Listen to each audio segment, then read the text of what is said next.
আসসালামু আলাইকুম এভরিওয়ান, কেমন আছেন সবাই? আশা করি অনেক ভালো আছেন। ছোটবেলায় আমরা অনেক এই ছোট ছোট আম খেয়েছি। তো গত রাত্রে ঝড় হওয়ার কারণে অনেক আম এইভাবে পড়ে গিয়েছিল। সেগুলো কিছু কুড়িয়ে এনে রেখেছিলাম। সেটাই এই যে কেটে নিচ্ছি, কেটে পানিতে রেখে দিয়েছি যাতে সহজেই কষগুলো চলে যায়। তারপর ভালোভাবে ধুয়ে নিয়েছি। এর মধ্যে এই যে দেখতে পাচ্ছেন, এটা মরিচ গুঁড়া দিয়ে দিলাম পরিমাণ মতো। তারপরে সামান্য লবণ, এরপর দিয়ে দিচ্ছি ধনিয়া গুঁড়া,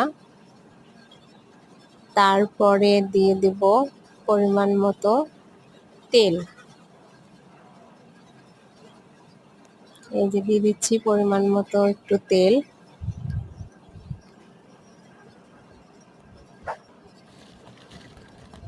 তারপর এটা সুন্দর করে মাখিয়ে নিব। এই যে দেখতে পাচ্ছেন কি ঝাল ঝাল সুন্দর লাগছে কালারটা, তাই না?